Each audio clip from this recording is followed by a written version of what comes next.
Mensaje de la palabra. Para ello vamos a tener una lectura bíblica en su Biblia, Apocalipsis 2,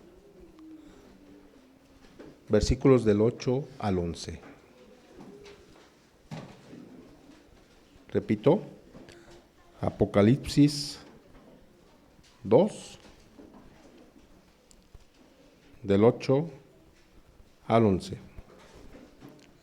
Si ya lo tienen, podemos levantarnos y leer. Su palabra dice, todos juntos: y escribe al ángel de la iglesia en Esmirna, el primero y el postrero, el que estuvo muerto y vivió, dice esto: yo conozco tus obras y tu tribulación y tu pobreza, pero tú eres rico, y la blasfemia de los que se dicen ser judíos y no lo son, sino sinagoga de Satanás. No temas en nada lo que vas a padecer. He aquí, el diablo echará a algunos de vosotros en la cárcel, para que seáis probados, y tendréis tribulación por 10 días. Sé fiel hasta la muerte, y yo te daré la corona de la vida. El que tiene oído, oiga lo que el Espíritu dice a las iglesias. El que venciere no sufrirá daño de la segunda muerte. Amén. Ahora recibamos el mensaje a cargo de nuestro presbítero Víctor González Esparza, una iglesia con fortaleza. Vamos a orar, hermanos. Señor, gracias te damos porque nos permites participar de este tiempo de adoración a tu nombre. Pero ahora queremos escuchar tu voz a través de tu palabra. Háblanos. Pero Señor, que estemos atentos a lo que tienes que decirnos, que lo reflexionemos, pero principalmente que lo pongamos en práctica en nuestra vida cotidiana para poder cumplir con lo que tú nos pides. Te lo rogamos en el nombre de Cristo Jesús. Amén. Pueden tomar asiento, hermanos.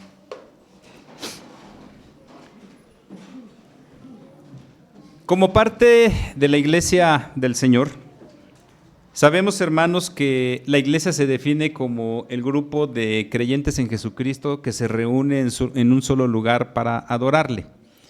Y nosotros confesamos y creemos que existen dos tipos de iglesia en términos visuales: la iglesia local y la iglesia universal, ¿sí? Y hermanos, el problema que nosotros tenemos como seres humanos es que vamos clasificando todo lo clasificamos. Lo clasificamos con adjetivos, que si está bonito, que si está feo, que si sirve, que si no sirve. Y esos calificativos nos llevan a poder establecer el concepto que tenemos de una persona, de un objeto o, en nuestro caso, de una iglesia. Si alguien les preguntara con una palabra, ¿cómo definirías la iglesia donde estás? ¿Cuál sería esa palabra que utilizarían, hermanos? Y no me lo digan, para que no entremos en controversias ni en complicaciones, pero piénsenlo, hermanos, piénsenlo. Y piensen por qué utilizaron ese término para definir a la iglesia en la que ustedes se encuentran en este momento. Somos parte del cuerpo de Cristo. Somos parte de una comunidad de fe. Una comunidad de fe que tiene ciertas características. Por eso es iglesia universal, no solamente porque está en todas partes, sino porque tiene ciertas características. Si nos vamos a la iglesia primitiva en el libro de los Hechos, vamos a encontrar cuando menos 5 características de lo que sería la iglesia en ese momento. Una iglesia perseverante. ¿Sí? Y vaya que iban a perseverar por lo que vendría unos años más adelantito. Una iglesia en términos de la doctrina, con una doctrina sana. ¿Sí? Una iglesia con una buena comunión. Y hablo la comunión entre los hermanos. Una iglesia donde hay la aplicación de una correcta disciplina también, en cierta manera. Pero es una iglesia también, hermanos, que da testimonio, ¿sí? porque dice ahí que tenían gracia y favor delante de todo el pueblo. Pensando en estas características, hermanos, ¿creen que como iglesia las tengamos? ¿Creen que seamos una iglesia perseverante? ¿Que seamos una iglesia unida? ¿Que seamos una iglesia de oración? ¿Que seamos una iglesia con una buena doctrina? Pero sobre todo que seamos una iglesia que dé testimonio de lo que cree allá afuera. La semana pasada con los jóvenes hablábamos acerca de que hay dos cosas que son importantes, no solamente para ellos como jóvenes, sino para todos. Primero, debemos estar convencidos de quiénes somos. Es decir, una cuestión de identidad. ¿Quién soy? Si alguien me pregunta ¿quién soy?, ¿cuál va a ser mi respuesta? Si yo digo que soy cristiano, es una respuesta muy pobre. ¿Por qué? Porque preguntémosle a la gente allá afuera si es cristiana y cuánto nos van a decir que sí. La mayoría nos va a decir que sí. No puedo responder que soy alguien que cree en Dios, porque también es una respuesta muy pobre. Y más que la misma Biblia dice que Satanás cree también en Dios. Y es más, hay una diferencia entre Satanás y nosotros, que él le teme a Dios. Él le teme a Dios. Y nosotros hemos a veces perdido el temor a Dios. ¿Sí? Entonces, fíjense, no podemos decir que somos cristianos porque muchos dicen que son cristianos. No podemos decir que creemos en Dios porque muchos creen en Dios y hasta Satanás cree en Dios. Entonces, ¿cuál será la respuesta correcta, hermanos? Soy un hijo de Dios. Esa es la respuesta correcta. Pero, hermanos, ¿estamos convencidos de que somos hijos de Dios? ¿Realmente estamos convencidos de todo ese proceso que Dios ha realizado para que yo sea considerado como un hijo de Dios? Si estoy convencido de eso, entonces paso al segundo aspecto. Debo estar convencido de lo que creo. ¿Y qué es lo que creo, hermanos? ¿Qué es lo que creemos? También podríamos dar muchas respuestas, pero la respuesta final debe ser que creo en que Dios me ha salvado, me ha rescatado y que a partir de ahí yo tengo que empezar, como lo dice su palabra, a crecer en la gracia y el conocimiento de nuestro Señor y Salvador Jesucristo. Voy a pedirles que vean estas dos plantas. Las pusieron hace 8 días. ¿Cómo las ven ahorita, hermanos? Igual. ¿Pero qué significa ese igual? Depende de la visión de cada quien. Pero se dan cuenta que hay algo que es importante. ¿Las ven marchitas? ¿Por qué? ¿Por qué no las ven marchitas? ¿Por qué? Porque las riegan, ya son una semana completita. ¿Y quién ha venido a regarlas, hermanos?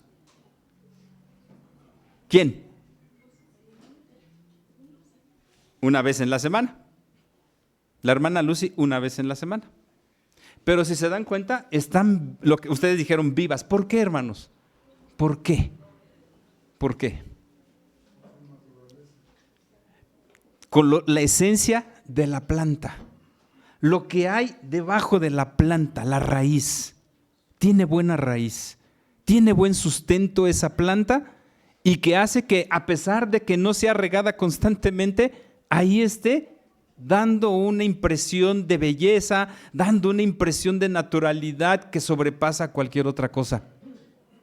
¿A qué es a lo que quiero llegar, hermanos? Que lo que le va a dar fortaleza a la iglesia no es lo que vemos, no es lo que hay en el exterior, sino lo que hay en el interior. En el interior de cada quien. Y precisamente, hermanos, les decía, ese es el propósito de estos mensajes de las iglesias que se mencionan aquí en el Apocalipsis. Ya vimos la semana pasada el primer mensaje a la iglesia de Éfeso. Y decíamos que normalmente, en este caso Juan, que es el autor de Apocalipsis, trae una secuencia que se va a compartir con las demás iglesias, excepto esta. ¿Por qué? Porque viene un saludo. En ese saludo se presenta a Cristo de alguna manera. Viene digamos así, la exaltación o el reconocimiento de lo que la iglesia hace. Pero también viene un juicio hacia la iglesia porque algo anda mal en cada iglesia. Viene la exhortación al arrepentimiento y viene una promesa al final. ¿Sí? Esa es la estructura de cada una de las cartas. Y tenemos la carta a la iglesia de Esmirna, versículo número 8. Y vean cómo se presenta el Señor Jesús. El primero y el postrero. El que estuvo muerto y vivió. Llama la atención esta manera de presentar a Jesús. Primero por lo que dice, el primero y el postrero. El alfa y la omega, como dice en el versículo número 8 del capítulo 1. Yo soy el alfa y la omega, principio y fin. Él dice el Señor, el que es y que era y que ha de venir. El principio y el fin dice ahí de todo, pero ¿cuál todo, hermanos? ¿De cuál todo? Pues absolutamente de todo. Ahí literalmente tenemos que hablar de todo, en términos de tiempo, en términos de espacio. Es decir, Jesús se está presentando como el Dios eterno, el Dios que trasciende el tiempo. Claro, nuestro tiempo tiene límites. En Dios no hay límites de ninguna circunstancia. Entonces Jesús aquí se presenta como aquel que tiene control y está por encima de todas las cosas. Por eso dice que no solamente es el primero y el postrero, sino también el que estuvo muerto y vivió. Porque es una realidad. Jesús murió. Aquí ya pasó el tiempo. Estamos hablando casi Jesús murió por ahí del año 33 y fracción, 33 y medio, y Juan escribe entre el 90 y el 100. Entonces estamos hablando de que ya pasaron 60 años de ese evento. Por eso dice el que murió y vivió. Y no solamente vivió en términos del pasado, sino de ese presente y de ese futuro. ¿Cuál es la razón de presentar a Cristo de esta manera, hermanos? Recuerden el trasfondo de este libro. Una iglesia que está siendo perseguida y que necesita ser consolada. Necesita ser fortalecida. Y lo que entonces está tratando de decirle Juan a esta iglesia es que no se preocupe. Las circunstancias, hermanos, no nos deben o no nos deberían mover en cuestiones de nuestra fe, sino todo lo contrario. Las circunstancias deberían fortalecer nuestra fe y nos deberían llevar a considerar que pase lo que pase, nosotros deberíamos mantenernos firmes en la fe. Pero ¿cuál es la realidad de nuestra vida, hermanos? Que vivimos para las circunstancias y conforme a las circunstancias nos movemos. ¿Sí? Y Juan está diciendo a esta iglesia, ¿estás siendo perseguida? No te preocupes, que al final de cuentas tú crees en el Dios eterno, en el Dios que no está muerto, en el Jesús que no está muerto en este caso, sino vive. Y vean, viene el reconocimiento de lo que hace esta iglesia. Yo conozco tus obras. ¿Cuáles obras? Pues las que mencionábamos, o sea, todas las iglesias, y si se dan cuenta, todas las iglesias tienen esta frase, yo conozco tus obras. En el caso de la iglesia a Éfeso dice, yo conozco tus obras y tu arduo trabajo. En este caso dice, yo conozco tus obras, y vean inmediatamente, y tu tribulación. Una iglesia sí que sufre, una iglesia que padece, una iglesia, imagínense hermanos, que está a expensas de la muerte, y ahí sí a expensas de la muerte, porque declarar la fe en ese momento era sinónimo de muerte. Y no cualquier muerte, eran muertes violentas. Recordemos, hermanos, que el Imperio Romano sí crece, es uno de los imperios que más creció en toda la historia de la humanidad. ¿Pero cómo lo hizo? A través de la conquista. Pero, hermanos, el Imperio Romano fue uno de los más crueles y más despiadados de todos los imperios que han existido. Y declarar la fe era someterse a esa crueldad y a ese pueblo despiadado. La prueba está en que a muchos de esos creyentes, lo decíamos, los mandaron allá al Coliseo para luchar contra los leones y contra los gladiadores. Yo creo que ustedes han visto películas de esas épocas y ven ahí a los gladiadores que están luchando contra algunos o otros, está peleando contra los leones. Y si a veces dicen, no, ay, qué feo, ¿no? Pues agréguenle a eso que esos eran los cristianos, los que estaban ahí. Hay cálculos aproximados, no se sabe cuántos, pero hay quienes dicen que todo ese periodo del Imperio Romano murieron aproximadamente 5 millones de creyentes en Jesucristo. Fíjense la magnitud de lo que estaba enfrentando la iglesia. Pero hay otro detalle que viene aquí, hermanos, significativo. Las obras. Predicaban el evangelio, había comunión entre ellos, todas esas cosas que dijimos las tenían. Pero dice ahí, también conozco tu pobreza. Una de las características de nosotros los seres humanos, hermanos, es que conforme lo que vemos, es como tratamos. Y hasta tenemos esa frase, ¿no? Como te ven, te tratan. ¿Sí? ¿Por qué? Porque para nosotros es importante lo visual. Y a veces en la iglesia también nos fijamos en ese detalle. Pero dice aquí el Señor, yo conozco tu pobreza, porque efectivamente, hermanos, la iglesia en Esmirna era una iglesia que no tenía recursos económicos como en Éfeso.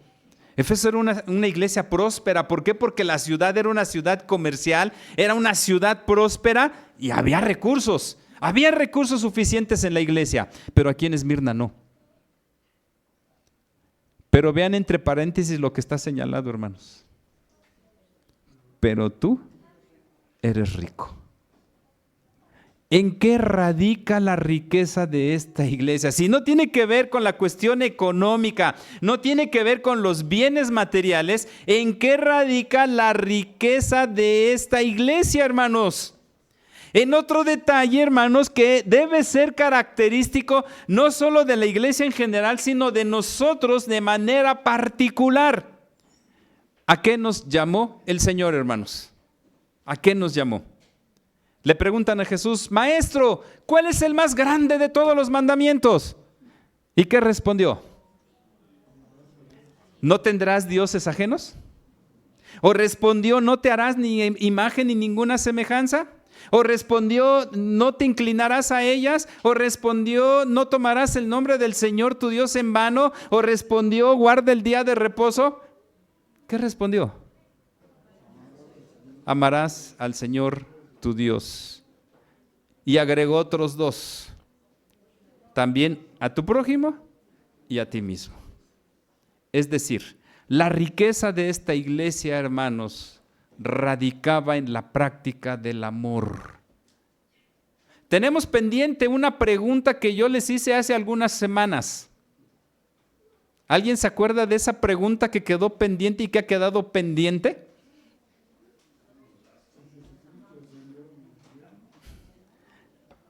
¿Realmente podemos decir que nos amamos entre nosotros? ¿Nos amamos realmente, hermanos? No como nosotros los seres humanos, sino como Dios nos amó a nosotros. Dice el texto, en esto consiste el amor, no que en que nosotros hayamos amado a Dios, sino en que Él nos amó a nosotros primero. Pero hermanos, ¿qué tipo de amor fue el que tuvo Dios hacia nosotros? Porque todavía citamos, y lo decíamos en la mañana con los muchachos, citamos Juan 3:16, porque de tal manera amó Dios al mundo, que ha dado a su Hijo unigénito para que todo aquel que en Él cree no se pierda, mas tenga vida eterna. Sí, pero ¿qué tipo de amor es el que Dios nos mostró, hermanos?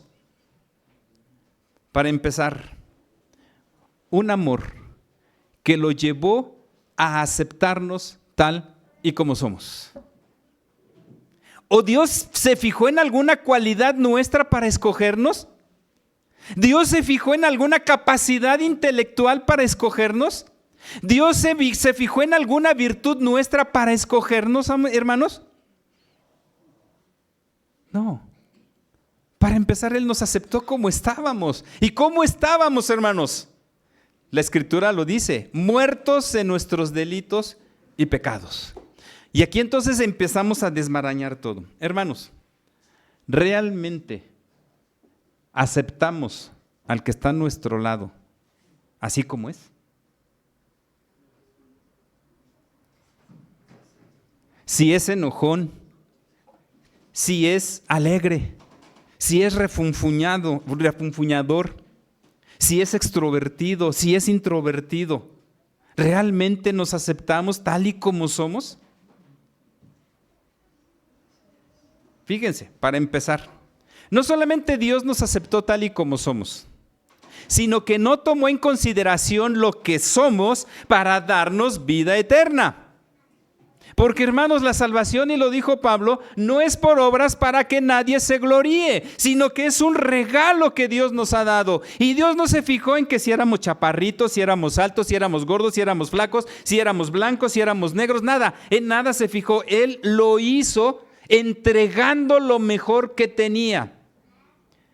Hermanos, ¿nosotros entregamos lo mejor de nosotros al que está a nuestro lado?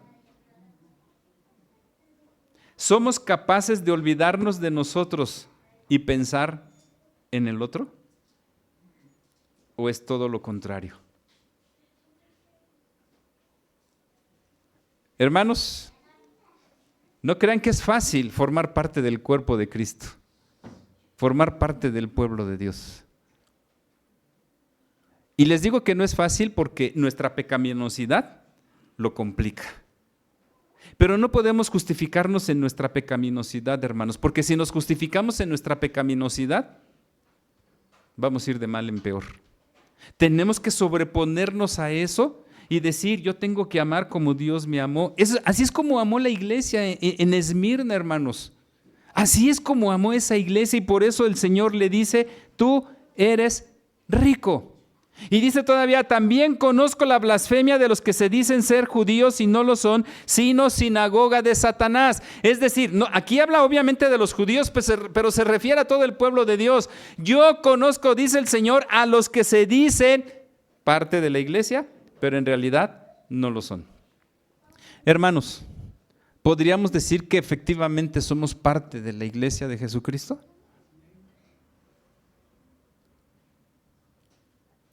Y lo tenemos que considerar con nuestra propia vida. O sea, realmente, yo soy el reflejo de Dios, porque recuerden que somos creados a imagen y semejanza de Dios. Y si creemos, por ejemplo, que Dios es amor, yo tendría que manifestar amor. Si decimos que Dios es bondadoso, yo tendría que ser bondadoso. Si decimos que Dios es justo, yo tendría que ser justo. Si decimos que Dios es santo, yo tendría que ser santo. Nada más por mencionar algunas cualidades o atributos de Dios. ¿Realmente eso es lo que estoy mostrando a los demás? O como dice aquí el texto, somos sinagoga de Satanás. ¿Sí? Y conste, fíjense, hermanos, estamos hablando de las virtudes de esta iglesia. Virtudes. Porque, ¿cosa en contra? Léanlo, y no hay nada en contra de esta iglesia. De las 7 iglesias es la única a la cual el Señor no le encontró algo que le pusiera un pero. Y entonces en ese sentido tenemos a una iglesia que está cumpliendo con lo que Dios está pidiendo. Hermanos, ¿realmente somos una iglesia que está cumpliendo con lo que Dios nos está pidiendo? ¿O estamos muy lejos de ser la iglesia que el Señor necesita en este lugar? ¿Por qué esta iglesia está aquí en este lugar, hermanos? ¿Por qué? ¿Por qué? ¿Por qué no está en otro lugar? ¿Por qué precisamente aquí?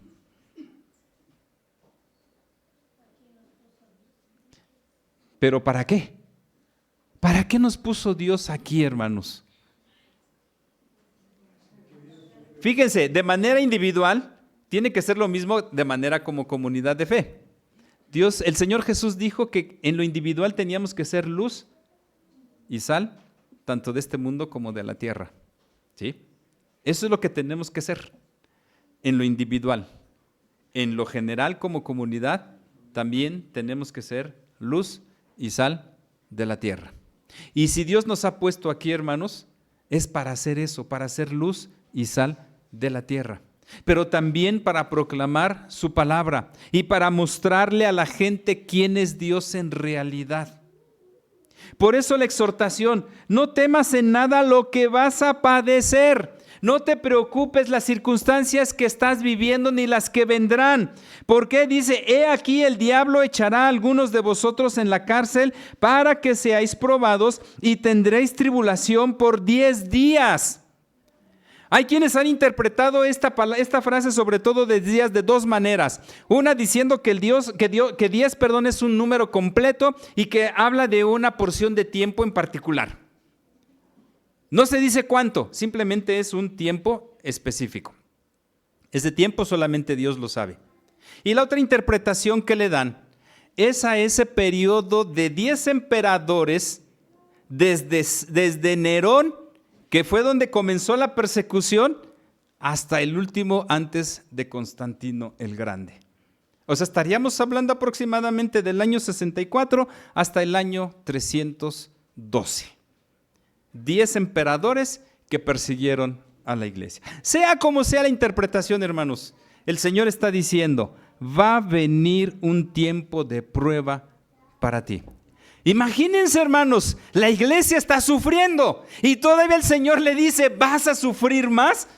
No, esto es más que palabras de consuelo, son palabras que desaniman. Pudieran ser palabras que desaniman, hermanos, pero la intención de Jesús no es que la iglesia se desanime. La intención de Jesús no es que la iglesia piense que no hay nada que hacer, sino todo lo contrario. El saber que el Señor va a estar ahí y que Él va a dar la recompensa. Vean: sé fiel hasta la muerte y yo te daré la corona de la vida. Sé fiel. El Señor requiere que su iglesia sea fiel. Por eso, hermanos, tenemos que pensar, más por lo que dice al final. Cada una de las cartas termina diciendo: el que tiene oído, oiga lo que el Espíritu dice a las iglesias. El que venciere no sufrirá daño de la segunda muerte. ¿Cuál es la segunda muerte, hermanos? La muerte espiritual. La primera muerte es la muerte de nuestro cuerpo, el que nuestro cuerpo vuelva al polvo de la tierra. La segunda muerte es la muerte espiritual. Y dice: el que sea fiel y el que venza no sufrirá daño de la segunda muerte. Por lo tanto, hermanos, es importante que analicemos qué iglesia queremos ser. ¿Qué iglesia queremos ser, hermanos? ¿Una iglesia que cumpla con el propósito de Dios o una iglesia que cumpla con los propósitos humanos? ¿Una iglesia que se deje guiar y conducir por Dios o una iglesia que se deje conducir por intereses humanos? La respuesta está en nosotros y ojalá que elijamos ser una iglesia que sea fiel a su Señor. Que el Señor nos bendiga.